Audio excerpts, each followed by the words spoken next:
He didn't even look up from his phone when he said it. If you don't like it, then leave. The overhead light in the kitchen buzzed softly, the same electrical hum it had made for months.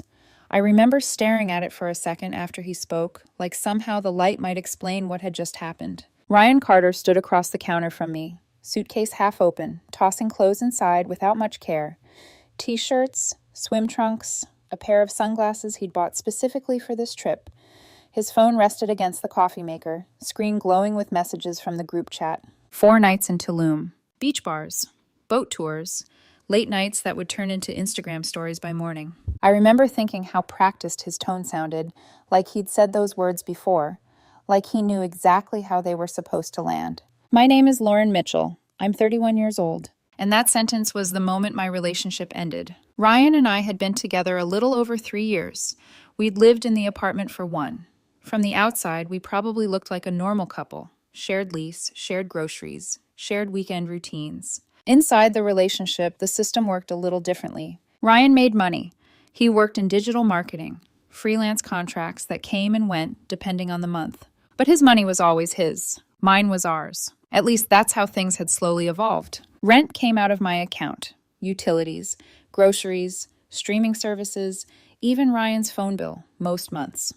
I worked as a project coordinator for a logistics firm. Stable salary, steady hours, the kind of job that paid reliably but quietly. Ryan liked to joke that I was the responsible one. At first, it felt like teamwork. Then it started feeling like gravity. Everything slid toward me eventually. The argument that night had started small. It always did. I had been reviewing my credit card statement while waiting for the kettle to boil when a charge caught my eye. $3,240. Seaside resort.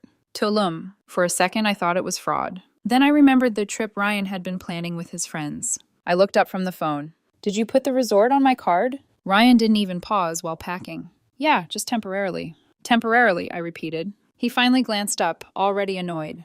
Relax, Lauren. They'll pay me back once we're there. You didn't ask. That was the moment the temperature in the room changed. Ryan sighed like I'd just ruined something fun. Why are you doing this right now? I'm asking why you charged $3,000 to my card without telling me. He tossed another shirt into the suitcase. It's not a big deal. It is to me. He rolled his eyes. You always make things about control. That word again. Control. Anytime I brought up money, budgets, or boundaries, that word appeared like a shield. I'm not trying to control you, I said carefully. I just want to be part of the decision. Ryan laughed under his breath. Lauren, it's a trip, not a mortgage. I stared at him. It's my credit card. He zipped the suitcase halfway, finally turning toward me. And that's when he said it. If you don't like it, then leave. The words hung in the air between us like something solid. Ryan had used variations of that line before, usually during arguments when he was frustrated. And usually I'd respond the same way. Apologize. Back down. Convince myself the fight wasn't worth it. But something about the way he said it this time felt different. He didn't look angry. He looked certain. Certain I wouldn't go anywhere. Certain the relationship was too comfortable, too dependent on me to ever actually break. I stood there for a moment, feeling something quiet shift inside my chest. Then I said 2 words. Fine, I will. Ryan blinked. Then he laughed. A short, dismissive sound. Okay, he said, shaking his head. Sure. Like I'd just threatened to move to another planet. He picked up his phone again and went back to scrolling through messages. Conversation over. That was the moment I realized something important. Ryan thought it was a bluff. That night we went to bed without saying much. He lay beside me, scrolling through photos of beach clubs and rooftop bars, occasionally showing me something he thought looked cool. Look at this place, he said at one point. We're definitely going here. I nodded. He didn't notice that I'd stopped reacting. Around midnight, Ryan finally fell asleep. His breathing deepened beside me, steady and relaxed. I stayed awake, not crying, not angry, just thinking. For the first time in a long while, my mind felt clear. I slipped quietly out of bed and walked into the living room. The apartment was dark except for the streetlight outside the window. The same furniture we'd picked together sat exactly where it always had. Couch, coffee table, the plant Ryan kept forgetting to water. I opened my laptop. The first thing I did was change the passwords on my bank accounts. Then I removed Ryan's authorized access from my credit card. The resort charge remained, but the card itself was frozen. No more spending. No more automatic payments. Next, I opened a new browser tab and searched for short-term apartment rentals. Within an hour, I found one across town. Small, furnished, available immediately. By 2 in the morning, I had signed the lease. No dramatic decisions. No speeches. Just quiet logistics, the same way I handled everything else in my life. Around 3 a.m., I finally closed the laptop. Ryan was still asleep when I returned to bed. He didn't stir when I slid under the blanket. He didn't ask what I'd been doing. He still thought everything was fine. The next morning felt oddly normal. Ryan woke up early, excited for the trip. He moved through the apartment with the restless energy of someone already mentally on vacation.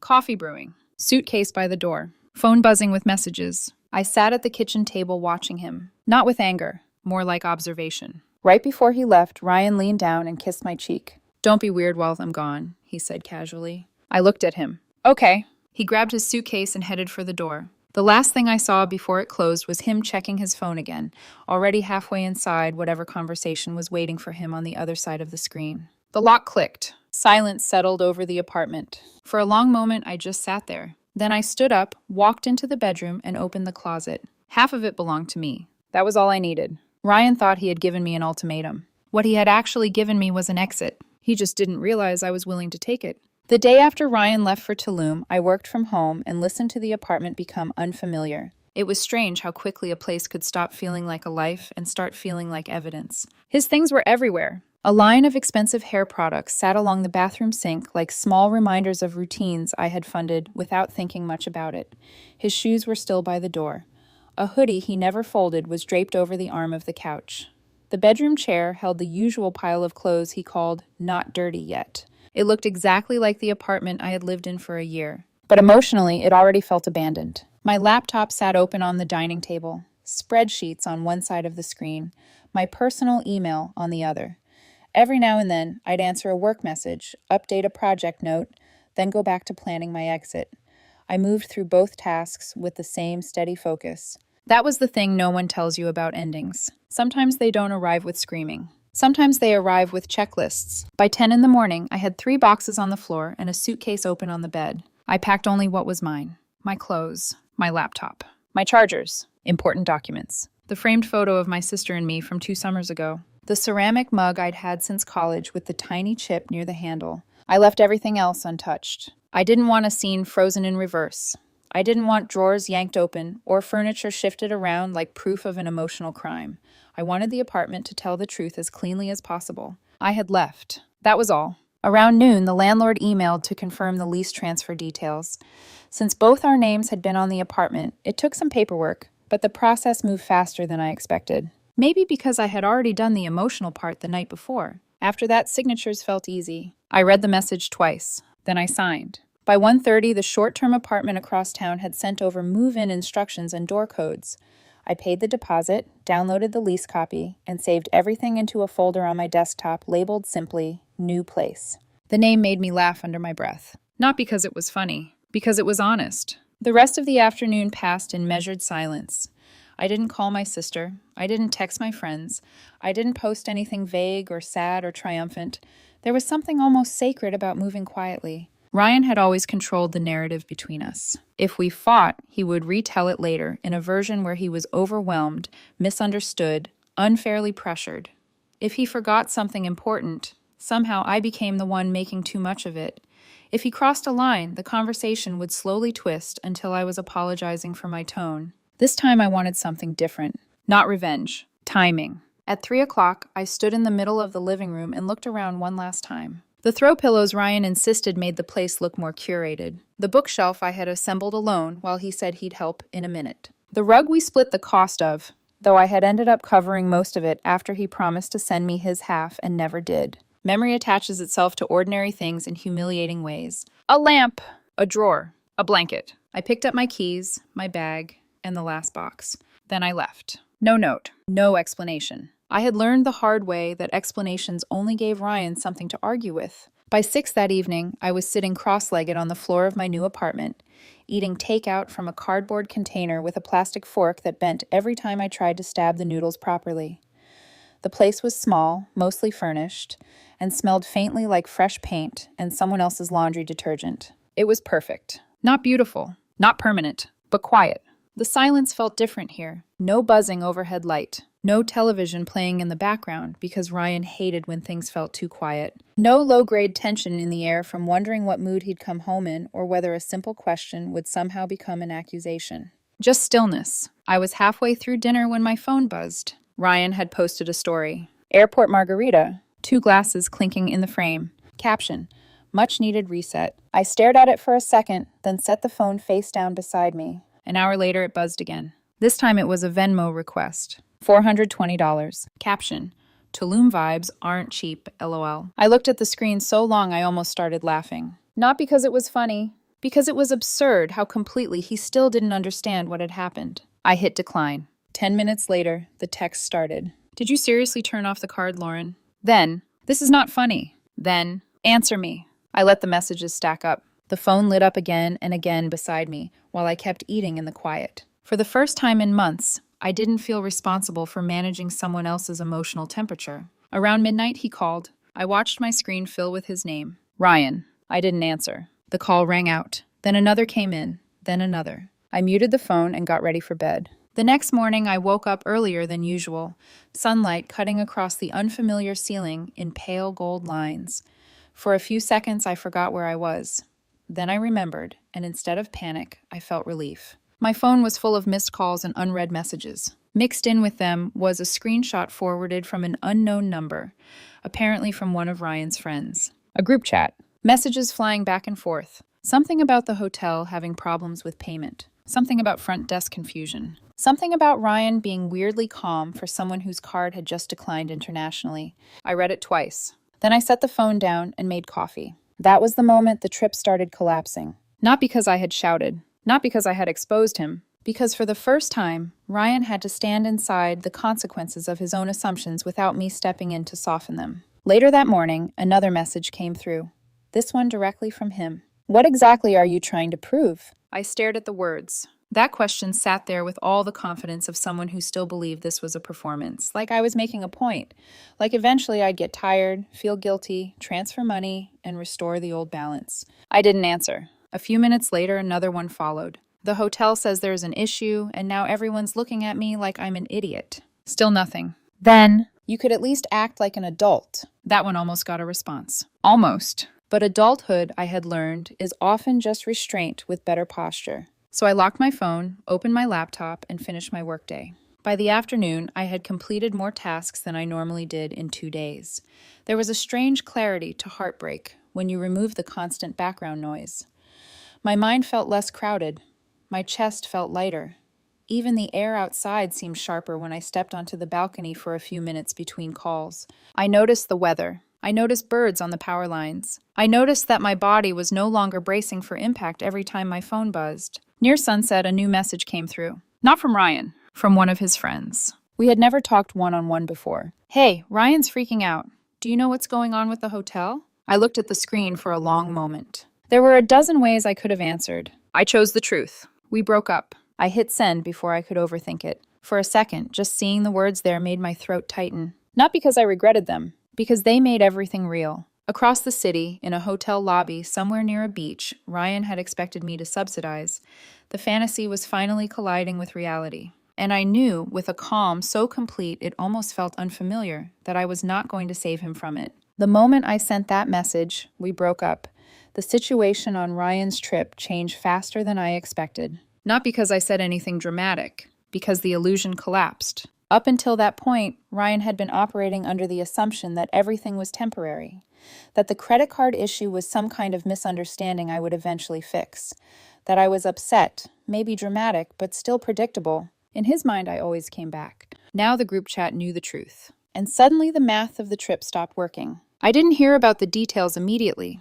At first, it was just fragments, forwarded screenshots, vague updates from mutual friends who clearly felt uncomfortable being involved. But the picture assembled itself quickly. Ryan had booked almost everything for the trip himself. The hotel, the boat tour, the spa package one of his friends had insisted on, dinner reservations at a restaurant overlooking the beach. He had used my card for the resort deposit, promising everyone he'd settle the rest once they arrived. Lauren and I will split it and sort it later, he had apparently said. Except Lauren wasn't splitting anything anymore. Without access to my accounts, the charges stopped going through. The hotel flagged the payment. The spa booking disappeared from their itinerary. The boat tour required full payment in advance. No payment meant no boat. No boat meant several irritated people sitting in a hotel lobby trying to figure out who was covering the difference. One of Ryan's friends ended up paying for dinner the second night. Apparently, he wasn't thrilled about it. A message arrived from someone I vaguely recognized from Ryan's basketball league. Did you seriously break up with Ryan while he was on this trip? I stared at the screen. The wording made it sound like I had interrupted a vacation instead of leaving a relationship. I didn't answer. Another notification buzzed. Ryan again. You're really doing this? Then another. Hope you're enjoying your little power trip. I set my phone down and kept working. His messages kept coming, shifting tone the way they always did when his usual tactics stopped working. First anger, then sarcasm, then guilt. I don't know why you're punishing me. That one almost made me laugh. Almost. Punishment would have required effort. This wasn't punishment. It was absence. I muted the thread and continued my day. The strange thing was how normal everything else felt. Work calls, project updates, emails from coworkers asking if I'd finished reviewing a report. For years, I had believed heartbreak would make life chaotic. Instead, it was quiet, like background noise had finally stopped. Around lunchtime, I took a walk outside the building. The autumn air was cooler than it had been the week before, the sky wide and clear above the parking lot. Halfway through the walk, I noticed something strange. My shoulders weren't tense. I hadn't realized they had been before. When I returned to my desk, my phone lit up again. Another message from Ryan. The hotel says the reservation might get canceled if the payment isn't fixed. No greeting. No apology. Just logistics. I read it once, then locked the phone. An hour later, another message came. Lauren, this is embarrassing. I imagined him standing in a polished hotel lobby with his friends nearby, all of them slowly realizing the trip they had been promised was suddenly much more expensive. Embarrassment has a way of revealing truths people usually hide. Ryan had always hated looking incompetent in front of other people. By the second day of the trip, the tone of his messages shifted again. The anger faded. The sarcasm softened. Panic crept in. So you're really serious about this? Then, you could at least talk to me like an adult. I still didn't respond. Late that afternoon, another message appeared. Everyone thinks I messed this up. For a moment, I almost replied. Not to fix anything, just to say something neutral. But I stopped myself. Ryan had always been skilled at turning conversations into negotiations. If I opened the door even a little, he would push until the entire room belonged to him again. So I left the door closed. The third night of his trip passed quietly on my end. Ryan stopped posting stories. No beach photos. No cocktails. No sunsets. The silence online told me everything I needed to know. Sometime after midnight, my phone buzzed again. Another message from him. This one looked different. No accusation. No sarcasm. Just a single line. Can we talk when I get back? I sat on the edge of my bed reading the sentence again. 3 years of memories drifted through my mind. The times I had swallowed frustration to keep the peace. The times Ryan joked that I was lucky to have him. The times I convinced myself that relationships required endurance more than respect. I picked up the phone and typed one sentence. There's nothing left to talk about. I pressed send. Then I blocked his number. Not out of anger. Out of clarity. Ryan landed 2 days later. I only knew because my sister texted me before I'd finished my morning coffee. Is this your ex? A screenshot followed. Ryan standing in baggage claim wearing sunglasses indoors. Suitcase beside him. Expression carefully neutral. Caption. Home. Exhausted. Processing. The comments underneath were full of sympathy. You okay, man? Stay strong. Breakups suck, but you'll get through it. Ryan had always been good at narrative control. If something went wrong, he made sure the story tilted slightly in his favor before anyone asked questions. But I didn't feel the urge to correct anything. Silence felt stronger than explanation. An hour later, my phone buzzed again. This time it was an email from the building concierge at the apartment Ryan and I used to share. Subject, visitor asking about you. Apparently, Ryan had shown up almost immediately after leaving the airport. He probably expected me to be there, waiting. According to the concierge, the first reaction had been confusion. Ryan kept repeating the same sentence. Lauren lives here, like saying it might somehow reset reality. When the concierge explained that I had removed my name from the lease, Ryan went quiet. Then he asked to be let into the unit. The email ended with one final detail. He seemed surprised. Of course he was. Ryan had always believed in emotional inertia, that relationships kept moving forward simply because they had yesterday. He had never seriously considered the possibility that I might step off the track. Later that afternoon, my phone rang from an unknown number. I didn't answer. The voicemail arrived seconds later. Ryan's voice sounded different, softer, uncertain. Lauren, this isn't funny anymore. A pause. I don't know what you think you're proving, but you're taking this too far. We can talk like adults. You don't just disappear. I replayed the message once, then deleted it. That evening, an email arrived. Subject, we should be practical. Ryan wrote that he needed temporary access to my account again, just until things stabilized. He explained the trip had cost more than expected. His credit card was almost maxed out. Rent was due soon. He reminded me that I made more money than he did and that we had always said we were a team. I read the email once, then typed a single sentence. Teams don't give ultimatums. I hit send, then blocked the address. The apartment was quiet again. Outside my window, traffic moved slowly down the street. Life continuing, without Ryan in it. The next weekend, something unexpected happened. I went on a date. Not to prove anything. Mostly because a coworker insisted that sitting alone in a quiet apartment every night wasn't the healthiest way to recover from a breakup. So I agreed to coffee. His name was Ethan Cole, 33, architect. The date itself was simple. Coffee, conversation. No heavy emotional disclosures. No interrogations about my past relationship. When Ethan asked what I liked to do outside of work, he actually listened instead of turning the conversation back to himself. When the bill arrived, he paid for his drink without making it a performance. Just normal. After an hour, we both stood up. "Would you want to do this again sometime?" he asked. His tone was casual. No pressure. I thought about it for a moment. "Yeah," I said. "Okay." That was it. No fireworks. Just calm. Meanwhile, Ryan was telling anyone who would listen that I had abandoned him, that I had changed. Maybe he believed that version of the story. Or maybe it was easier than admitting the truth. The truth being that nothing dramatic had actually happened. He told me to leave. And I did.